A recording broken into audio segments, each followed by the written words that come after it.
Pumunta nga ito ng Astrid Hospital itong si Doc RJ upang bigyan niya ng bulaklak itong si Annalyn Santos.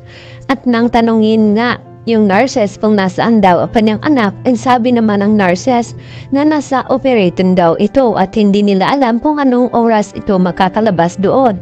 At maya-maya nga ay dito naman dumating itong si Lynette.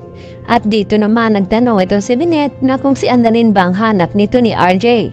At sumagot naman itong si RJ na gusto lamang daw niyang ibigay ang bulaklak na iyon upang sa kanyang despedida party. Dahil lisanin na nga ni Annalyn itong Astrid. At sinabi nga dito ni Lynette na hindi daw alam ni Lynette kung anong oras makakatapos sa trabaho itong si Annalyn. At kung gusto daw nito ni RJ, sa kanya na lamang iabot itong bulaklak at siya na nga magbibigay ng bulaklak doon kay Annalyn. At dito naman na sinabi ni RJ na oo dahil mas may lalakarin pa daw sila ng kanyang ate Dicel.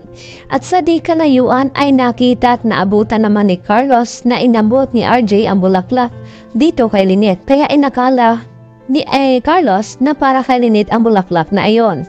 Tila nagsiselos na naman muli itong si Carlos Benetes na kung bakit binibigyan ni RJ bulaklak itong kanyang asawa. At maya-maya nga ay dito na kinumpronta at nagtanong si Carlos kay RJ na narito daw ito sa Astrid. At ang sagot naman ni RJ na dinalhan lamang daw niya ng bulaklak ang kanyang anak dahil may pa-despedida party nga ito. At yun nga tila nagbago ang mukha ni Carlos dahil nagkamali siya sa akala niya na para kay Lynette ang bulaklak na iyon. Yun pala ay naalala niya na may despedida party pala itong si Annalyn. At dito na nagpaalam itong si RJ na hindi daw siya magtatagal dahil may bisita nga daw silang kahaharapin ni Dicel sa kanilang bahay. Samantala, ang kasunod naman na nakabanggaan dito ni Lynette ay itong si Irene at nagtaka ito na kung bakit narito daw ito sa Astrid. Kung anong daw ang pakay ni Irene dito. At dito na sinabi ni Irene na nagpapakonsulta daw siya sa kanyang umigayni. At sa dami-dami ng ospital ay dito pa talaga sa Astrid nagpunta ito. At muntik-muntikan pang nabasag itong pabango na binili ni Irene. At tila, tinanong ni Irene kung kailan babalik ng US itong si Irene. At ang sagot nito na parang pinapaalis na nga daw siya dito ni Lynette. Subalit ang sagot ni Irene na medyo matatagalan pa daw dahil mayroon daw siyang inaasikaso pa. At dito na nagpaalam na itong si Lynette dahil may trabaho pa daw siyang gagawin.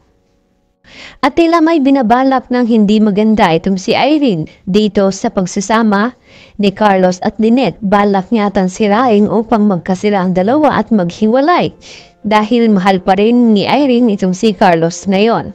At kinumpronta ni Carlos itong si Irene na kung bakit dito pa siya sa Astrid nagpapacheck up na mayroon naman daw Apex Hospital at tuluyan niya pinaalis baka may iisipin pa itong si Lynette tungkol sa kanya. At dito naman sa Apex ay dito naman na sineselebrate at wini-welcome nila itong si Annalyn sa muling pagbabalik. Tila, nagkainitan muli dahil sa inasta ni Zoe at paparinig dito kay Justin na hindi daw kagaya ng iba dyan na lumalaki na daw ang sungay nito. At ito ay hindi nagustuhan ni Giselle at ni Justin ang sinabi ni Zoe. At tila nagkakasabutan ang dalawa at hindi ito nagustuhan ni Annalyn.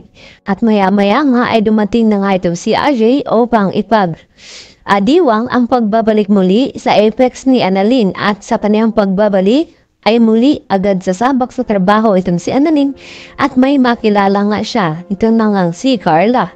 At sinabi nga ni Dr. Antonio na kinabahan daw itong si Carla dahil magpapa-opera nga daw ito. Yan ang ating pakatutukan at aabangan dahil sa pagbabalik muli ni Annalyn ay may magbabago nga ba sa Apex Hospital. Yan na po aking karagdagan latest update at maraming pong salamat sa inyong pananatiling panunood.